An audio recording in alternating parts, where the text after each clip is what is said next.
Hi guys, ఈ రోజు lead daily problem చూద్దాం. సో ఈ రోజు ప్రాబ్లం వచ్చేసి 3363 fine the maximum number of fruits collected. Okay, so ఇది ఒక hard level problem and problem statement మీరు ఆల్రెడీ చదివింది అనుకుంటున్నా. సో డైరెక్ట్ ప్రాబ్లం యొక్క సొల్యూషన్ డిస్కస్ చేద్దాం. అండ్ ప్రాబ్లం యొక్క కన్స్టెంట్స్లో కూడా మనకి n అనేది 1000 వరకే ఉంది. ఇది కూడా ఒకటి మనం అబ్జర్వ్ చేయాలి. ఇప్పుడు ఈ ప్రాబ్లం యొక్క సొల్యూషన్ డిస్కస్ చేద్దాం. సో ఇది మన గ్రిడ్ అనుకుందాం. సో ఇక్కడ ఫస్ట్ పర్సన్ ఏమో ఇక్కడ ఏ ఇక్కడ స్టార్ట్ అవుతాడు అండ్ సెకండ్ పర్సన్ వీళ్ళకి పేరు ఇచ్చుకుందాం ఏబీసీ అని. ఓకే, సో ఈ ఫస్ట్ పర్సన్ మూవ్ అయ్యే డైరెక్షన్స్ ఏంటి? First person right side move అవుతాడు, కింద బాటమ్ రైట్ అండ్ డైరెక్ట్ కిందకి. ఓకే, సో ఇది first person. And second person ఇట్లా ఇట్లా అండ్ ఇట్లా. ఓకే, సో ఈ 3 డైరెక్షన్లో second person. And third person ఇట్లా వస్తాడు అండ్ ఇట్లా వస్తాడు. ఓకే, సో ఇట్లా ఈ డిఫరెంట్ డైరెక్షన్స్లో మనకి ఆ 3 డిఫరెంట్ పర్సన్స్ మూవ్ అవుతారని వాడు క్వశ్చన్లో చెప్పింది. And each person n-1 moves మాత్రమే చేయగలుగుతాడు. Okay, so each person n-1 moves మాత్రమే చేయగలుగుతాడు అంటే మనకు రావాల్సిన ఫస్ట్ అబ్జర్వేషన్ ఏంటి? ఏ ఉందా? సో ఏ అనేది డైరెక్ట్ ఎప్పుడు ఇదే డయాగ్నల్లో మూవ్ కావాలి, వాడికి వేరే ఛాన్స్ లేదు. ఓకే, సో వాడు లెట్స్ సే వాడు ఇక్కడికి వచ్చింది అనుకోండి, వాడు ఇక్కడికి 1 మూవ్ చేసుకొని మిగిలిన n-2 మూవ్స్ తోటి వాడు ఈ కార్నర్కి రావడం ఇంపాసిబుల్. ఓకే, సో ఏ ఎప్పుడు ఈ మెయిన్ డయాగ్నల్ ఉందా, ఈ మెయిన్ డయాగ్నల్లోనే మూవ్ కావాలి. కాబట్టి వీడు కలెక్ట్ చేసే నెంబర్ ఆఫ్ ఫ్రూట్స్ అనేది ఎప్పుడు కాన్స్టెంట్. అది మనం జస్ట్ ఈ డయాగ్నల్ యొక్క సమ్ తీసుకోవచ్చు, అది ఏ పర్సన్ చేస్తాడు. ఓకే, ఏకి just some of diagonal elements. Okay, so ఏకి మాత్రం ఇది. అండ్ నెక్స్ట్ సి ఇంకా బి చూద్దాం. ఓకే, సో ఇప్పుడు బి ఎటు మూవ్ అవుతాడు? బి ఇటన్నా ఈ పాయింట్ నుంచి ఇటన్నా వెళ్తాడు. ఓకే, సో మళ్ళీ ఈ పాయింట్ నుంచి ఇక్కడికన్నా వెళ్తాడు. ఓకే, మళ్ళీ ఈ పాయింట్ నుంచి ఇటన్నా వెళ్తాడు. ఓకే, సో ఏ రకంగా చూసినా ఈ సెల్స్ మాత్రం బి అసలు విజిటే చేయలేడు. ఓకే, సో ఇటు సైడ్ ఈ లెఫ్ట్ అప్ సైడ్ ఉన్నాయి. ఓకే, సో ఇవన్నీ విజిటే చేయలేడు. సో మళ్ళీ ఇక్కడికి వచ్చిన తర్వాత ఇక్కడ ఎట్లయినా మళ్ళీ 0 ఎలిమెంట్స్ వస్తాయి, ఎందుకంటే ఆల్రెడీ ఏ కలెక్ట్ చేసింది కాబట్టి ఇక్కడ నెంబర్ ఆఫ్ ఫ్రూట్స్ అనేవి 0 అయిపోతుంది. ఓకే, ఇక్కడ 0 పెట్టుకుందాం. ఇప్పుడు ఇక్కడ నుంచి ఇటు మూవ్ అవుతాడు ఇటు. ఓకే, సో బి మళ్ళీ ఇటు సైడ్ వెళ్తాడా అంటే ఇటు సైడ్ వెళ్ళడం అవసరమే లేదు, ఎందుకంటే సేమ్ బి ఎట్లయితే ఈ ట్రయాంగిల్కి కలెక్ట్ చేసుకుంటుండో అట్లనే సి ఈ ట్రయాంగిల్కి కలెక్ట్ చేసుకుంటుంది. ఓకే, సో సి కూడా ఇక్కడికి ఈ రకంగా డిఫరెంట్ సెల్స్కి మూవ్ అవుతాడు. ఓకే, అండ్ సి కూడా ఒకసారి ఈ సెల్కి వస్తే మళ్ళీ n-2 మూవ్స్లో ఈ సెల్కి రాలేడు. ఓకే, సో ఈ ట్రయాంగిల్ మొత్తం సి కలెక్ట్ చేస్తుంది అండ్ ఈ ట్రయాంగిల్ మొత్తం బి కలెక్ట్ చేస్తుంది. ఓకే, దీంట్లో మనం ఈ మెయిన్ డయాగ్నల్ ఇంక్లూడ్ చేస్తున్నాం. ఓకే, సో ఇది అబ్జర్వ్ చేయండి, మెయిన్ డయాగ్నల్ ఇంక్లూడ్ చేస్తున్నాం.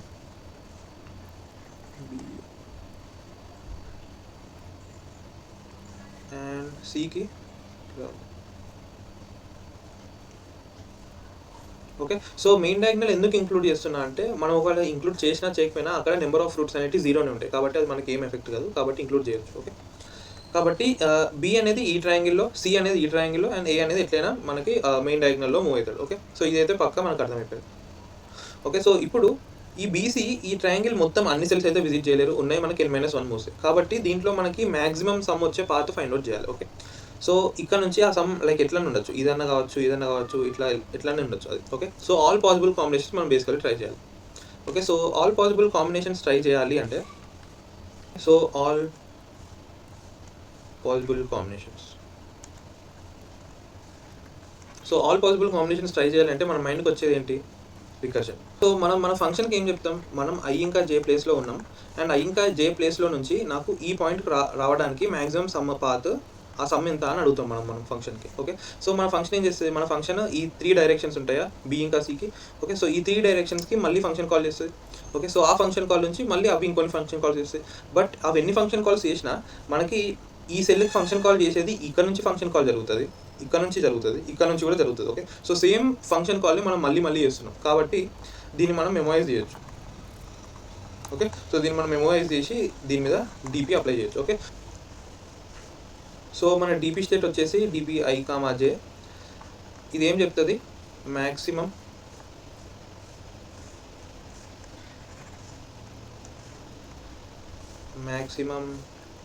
Some that can be obtained if person starts from i comma j. Okay, so I comma జేలో పర్సన్ స్టార్ట్ అయితే అక్కడ నుంచి మ్యాక్సిమం సమ్ ఎంత క్రియేట్ చేయగలుగుతాం అనేది మన డిపిఐజే చెప్తుంది. ఓకే, సో అట్లాంటప్పుడు మన ఫైనల్ సబ్ ప్రాబ్లం ఏమవుతుంది?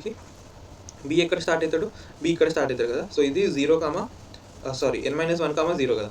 ఓకే, సో బీకి ఫైనల్ సబ్ ప్రాబ్లం వచ్చేసి డిపి n-1 కామా 0 అండ్ సికి ఫైనల్ సబ్ ప్రాబ్లం వచ్చేసి DP 0 comma n-1. Okay, so మనం సింపుల్గా దాని డిపి ఫంక్షన్స్ రాయాలి. అండ్ డిపి ట్రాన్సిషన్స్ ఏముంటాయి, బీకి ఏమో మన బీకి డైరెక్షన్స్ ఏమున్నాయి, పైనకి డైరెక్ట్ స్ట్రైట్ అండ్ కిందికి కదా. సో ఈ 3 డైరెక్షన్స్ కదా బీకి.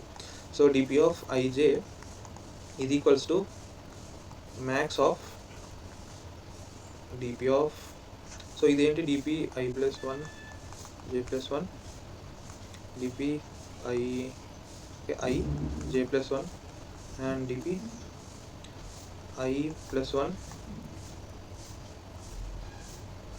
సారీ ఇక్కడ మైనస్ కదా, i-1 అండ్ ఇక్కడ j+1. ఓకే, సో ప్లస్ మన fruits, number of fruits present in IJ. Okay, so దీన్ని f ఆఫ్ i అని రాసుకోండి. ఓకే,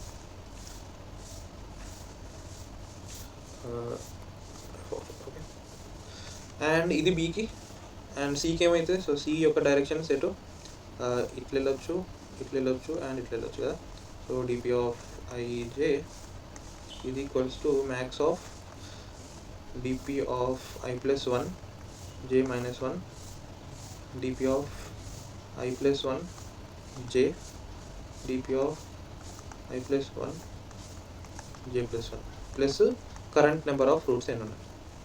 ఓకే, సో జస్ట్ ఈ ట్రాన్సిషన్స్కి మనం రికర్సివ్ ఫంక్షన్ రాసి దాన్ని మెమోరైజ్ చేస్తే మన ప్రాబ్లమ్ సాల్వ్ అయిపోతుంది. ఓకే, అండ్ మీరు ఇక్కడ లైక్ కోర్ ఐడియా ఏంటంటే, మనం బీ ఫ్రూట్స్ తీసుకున్నప్పుడు బీని ఎవరు డిస్టర్బ్ చేయరు, బీని ఏ డిస్టర్బ్ చేయదు, సి డిస్టర్బ్ చేయదు. ఓకే, వీళ్ళు ముగ్గురు సపరేట్ ఏరియాస్లో ఫ్రూట్స్ తీసుకుంటారు, అది మనం అబ్జర్వ్ చేయాలి మెయిన్గా ఇక్కడ. ఓకే, కాబట్టి దీనికి సపరేట్ ఫంక్షన్ రాసిన, దీనికి సపరేట్ ఫంక్షన్ రాసిన మనకి ఎట్లాంటి డిఫరెన్స్ ఉండదు. ఓకే, సో సపరేట్ ఫంక్షన్స్ రాసేసి లాస్ట్కి దీని ఆన్సర్ మనం యాడ్ చేసి రిటర్న్ చేసేయచ్చు. ఓకే, సో ఇది ఈ ప్రాబ్లం యొక్క సొల్యూషన్. అండ్ ఈ యొక్క టైం కాంప్లెక్సిటీ ఏమవుతుంది, సో టైం కాంప్లెక్సిటీ వచ్చేసి n² అవుతుంది. n² ఎందుకంటే మనం ఎన్ని డిపి స్టేట్స్ ఉన్నాయి మనకి, DP of I maximum n నుంచి n వరకు వెళ్తుంది కదా. ఓకే, సో మనకి n² డిపి స్టేట్స్ ఉన్నాయి and n² DP states and మన ట్రాన్సిషన్ టైం జస్ట్ మ్యాక్సిమం తీసుకొని యాడ్ చేయాలి. ఓకే, కాబట్టి అది O(1), కాబట్టి టైం వచ్చేసి n² అవుతుంది. అండ్ స్పేస్ కూడా మనం డిపి స్టేట్ స్టోర్ చేసుకుంటున్నాం కాబట్టి ఇది కూడా n² అవుతుంది. ఓకే, సో n² టైం స్పేస్లో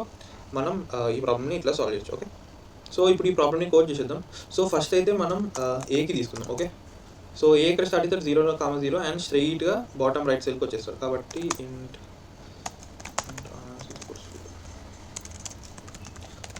i equals to 0, i less than n గ్లోబల్లో పెట్టుకుందాం.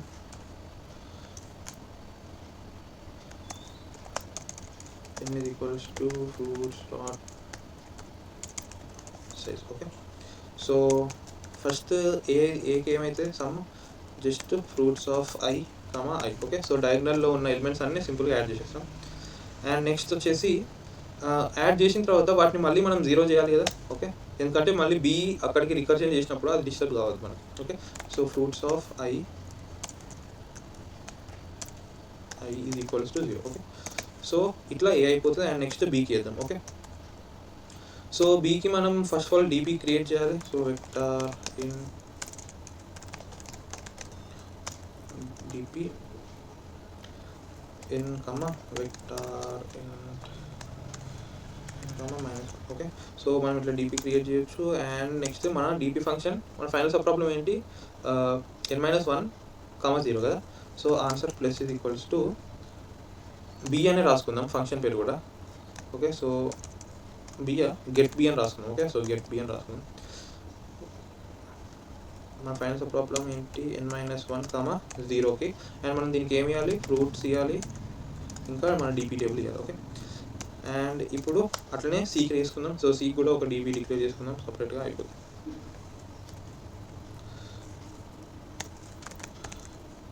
దీన్ని DP1 చేద్దాం.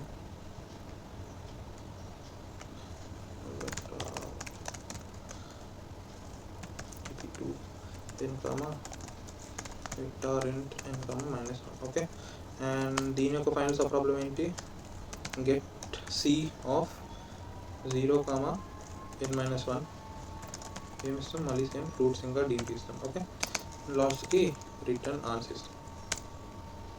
సో ఇది మన మెయిన్ ఫంక్షన్. అండ్ ఇప్పుడు రికర్జన్ రాద్దాం. ఇంట్ గెట్ బీకి రాద్దాం. int I, j, ఇంకేముంది వెక్టార్. ఓకే, సో ఇక్కడ షార్ట్కట్లో రాస్తున్నా ఎఫ్ అని ఫ్రూట్స్ని, అండ్ వెక్టార్ ఆఫ్ వెక్టార్ ఇంట్.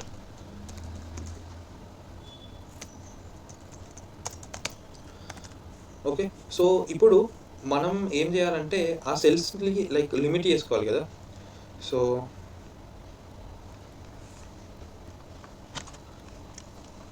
సో మనకి బి అనేది ఓన్లీ ఈ ఏరియాలో ట్రావర్స్ చేయాలి. ఓకే, సో ఈ ట్రయాంగిల్కి మనం ఐజే ఏదో కండిషన్ ఉంటుంది. ఎందుకంటే సో లెట్స్ సే మనం రికర్జన్లో ఇక్కడికి వచ్చేసినాం అనుకోండి. సో మన బీకి మన టాప్ రైట్కి వెళ్ళే మూవ్ కూడా ఉంది. ఓకే, ఇక్కడికి వచ్చిన తర్వాత బి మన రికర్జన్లో దీనికి కూడా ట్రై చేస్తుంది. ఓకే, బట్ దీనికి ట్రై చేయొద్దు మన రికర్జన్ కాల్, ఎందుకంటే అది బి యొక్క ఏరియాలో లేదు, సి యొక్క ఏరియాలో. ఓకే, సో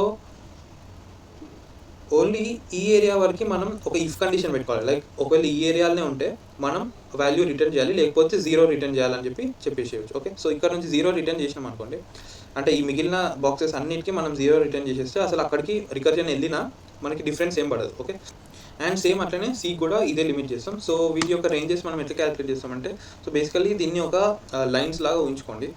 సో ఎల్లో తీసుకుందాం. ఓకే, సో ఈ లైన్ ఉందా, సో ఈ లైన్ అనేది ఎప్పుడు I ప్లస్ జే, ఐ అంటే రోజ్, జే అంటే columns, I plus J is equals to 2. Okay, and ఈ లైన్ అనేది I plus J is equals to 4, ఈ లైన్ అనేది I plus J is equals to 6. Okay, so అట్లా ఈ లైన్ అనేది I plus J is equals to n-1 అవుతుంది. Okay, ఎందుకంటే okay, so ఈ లైన్ అనేది I plus J is equals to n-1, and ఈ లైన్ అనేది I plus J is equals to n-1 కన్నా ఎక్కువ ఉంటాయి. ఓకే, సో దీంట్లో బి సెగ్మెంట్ యొక్క కండిషన్స్ ఏంటి, I plus J should be greater than equal to n-1 కావాలి. Okay, so ఇది వన్ కండిషన్, అండ్ ఈ లైన్ కన్నా తక్కువ ఉండాలి కదా. ఓకే, ఈ మెయిన్ డయాగ్నల్ కన్నా తక్కువ ఉండాలి. Okay, so main diagonal line ఏమవుతుంది, I minus J should be less than equals to 0. Okay, so main diagonal ఏమో I minus j equals to 0 అవుతుంది, అండ్ దానికి లెఫ్ట్ సైడ్ అంటే less than or equal to 0 అవుతుంది. Okay, sorry, less than or equal to 0 కాదు, greater than or equal to 0 అవుతుంది. Okay, so ఇది బీకి ఇంకా నీట్గా రాసుకున్నాం. బీకి I plus J is greater than or equals to n-1, and I minus J should be greater than equals to I-1, sorry 0. And సికి ఏమవుతుంది, సికి మళ్ళీ same I plus J is greater than equals to I-1. ఇప్పుడు ఈ main డయాగ్నల్కి పైన side కదా, so పైన side అనేది దీనికి బేసికలీ రివర్స్ అవుతుంది, కాబట్టి less than or equal to 0 అవుతుంది. I minus J is less than or equals to 0. Okay, so బీకి ఈ కండిషన్ ఉన్నప్పుడే మనం యాక్చువల్ వాల్యూస్ రిటర్న్ చేయాలి, అండ్ ఒకవేళ ఆ రేంజ్లో లేదు I, J ఇండెక్స్ అంటే అప్పుడు మనం జస్ట్ 0 రిటర్న్ చేసేస్తాం. ఓకే, సికి ఈ కండిషన్ తోటి. ఓకే, సో ఇక్కడనే చెక్ చేసేద్దాం. I plus J should be greater than equals to n-1, and I minus J should be greater than equals to 0. Okay, so ఇది బీ కండిషన్. ఇది చేస్తే ఏదో ఒకటి చేయాలి, లేకపోతే రిటర్న్ 0 చేసేయాలి. Okay, if dp of I and dp of j is not equals to -1, return dp of I j. Okay, so ఇది మన మెమరైజేషన్ లైన్, అండ్ ఇప్పుడు మనం ఇక్కడ నుంచి అన్ని డిఫరెంట్ పాసిబిలిటీస్ చెక్ చేయాలి, 3 డైరెక్షన్స్, అది ఎటైతే మూవ్ అవుతుందో. ఓకే, సో అది ఎటైతే మూవ్ అవుతుంది, ఇఫ్ వ్యాలిడ్. సో ఈ వ్యాలిడ్ ఏంటంటే మనం ఫస్ట్ ఆఫ్ ఆల్ చెక్ చేయాలి కదా, మనం ఎవ్రీ టైమ్ I+1 అనేది అవుట్ ఆఫ్ ఇండెక్స్ వెళ్ళిపోవచ్చు, ఎందుకంటే బాటమ్ రో ఉన్నప్పుడు అది I+1కి వెళ్తే అది అవుట్ ఆఫ్ వెళ్ళిపోతుంది, కాబట్టి అప్పుడు మూవ్ పాసిబుల్ కాదు, కాబట్టి అది చెక్ చేస్తున్నాను. ఒకవేళ అది వ్యాలిడ్ ఉంటేనే దాంట్లోకి మ్యాక్సిమం కన్సిడర్ చేయి, లేకపోతే చేయ మనం వ్యాలిడ్ ఫంక్షన్ లాస్ట్ రాసుకోవచ్చు. ఓకే, సో I+1 J+1 ఉంది, ఇంకా బీకి ఎక్కడ ఉంది, I-1 J+1 ఉంది, I-1 J+1 valid if. Next ఇంకేముంది, valid of I, J+1. Okay, ఇది కూడా వ్యాలిడ్ ఉంటుంది. ఇక్కడ int ans ఈక్వల్స్ టు 0 పెట్టుకుందాం. So ans equal to maximum of ans, get b of I+1 J+1 మళ్ళీ f ఇంకా d. ఓకే, సో ఇట్లానే అన్ని లైన్స్ కాపీ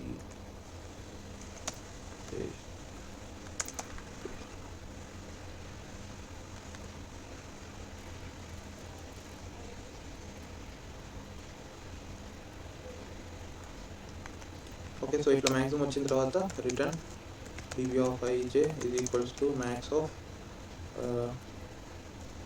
మ్యాక్స్ అవసరం లేదు కదా, ans plus f of ij. Okay. So ఇది మన డిబి రిటర్న్ చేసేస్తాం. అండ్ సేమ్ అట్లనే ఇప్పుడు సికి రాయాలి. ఓకే. సో కాపీ చేద్దాం, same function copy and paste. And ఇప్పుడు దీనిలో చేసే చేంజ్ ఒకటి ఏంటి, లెస్ దెన్ ఈక్వల్స్ టు 0 ఉండాలి, ఈ వ్యాలిడ్ సేమ్. అండ్ ఇక్కడ గెట్ బి దగ్గర గెట్ సి చేయాలి. అండ్ ఇది ఈ మూవ్ రెండింటికి ఉంది. ఓకే. సో ఇక్కడ i+1 అండ్ j-1 అనుకుంటా. ఓకే. అండ్ ఇక్కడ i+1 అండ్ ఇది జస్ట్ j ఉండాలి. ఓకే. సో ఇది గెట్ సికి ఇట్లా మనకి 2 గెట్స్ వచ్చేస్తే ఆ 2 యాడ్ చేస్తాం, రిటర్న్ చేస్తాం. ఓకే. అండ్ ఇక్కడ మనం వ్యాలిడ్ కూడా రాయాలి, మర్చిపోవద్దు. బూల్ వ్యాలిడ్ ఫంక్షన్, దీనికి i ఇంకా j వస్తుంది. If i is greater than equals to 0 and I is less than equals to 10-1 and j is greater than equals to 0 and j is less than equals to 10-1 ఇదే return చేయొచ్చు. Okay. So ఈ condition true అయితే true, return అయితే falls. దీన్ని ఇప్పుడు run చేద్దాం.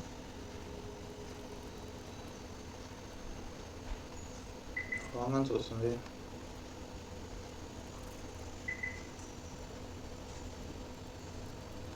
మనం ఇవి చేంజ్ చేయలేదు, ఇక్కడ సేమ్ పెట్టాలి కదా, ఇక్కడ ఏమన్నా కాపీ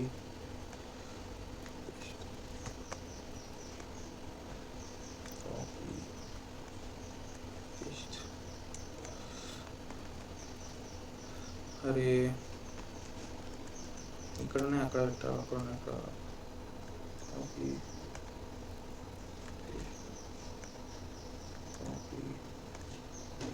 పేస్ట్. ఓకే. సో ఇవన్నీ సేమే. అండ్ ఇంకో మిస్టేక్ ఉంది,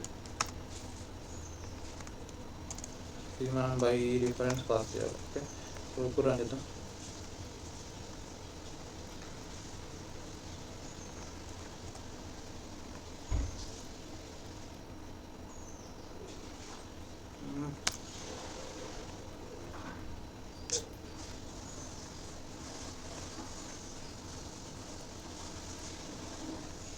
ఓకే. శాంపుల్ కేసెస్ పాస్ అయినాయి, సబ్మిట్ చేద్దాం.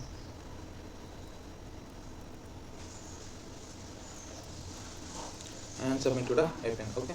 సో ఇది సొల్యూషన్ ఈ రోజుది. అండ్ దీని యొక్క time and space already discuss చేసినాం. సో ఇక్కడ వరకు వీడియో చూసినట్టయితే thank for watching guys. And మీరు ఛానల్కి సబ్స్క్రైబ్ చేసుకోకపోతే ఛానల్కి సబ్స్క్రైబ్ చేసుకోండి. డైలీ లీడ్ కోడ్ వీడియోస్ చేస్తూ ఉంటా. మీ లీడ్ కోడ్ చేసే ఫ్రెండ్స్కి కూడా ఈ ఛానల్ వీడియోస్ని షేర్ చేయండి. Thank you for watching guys. Bye bye.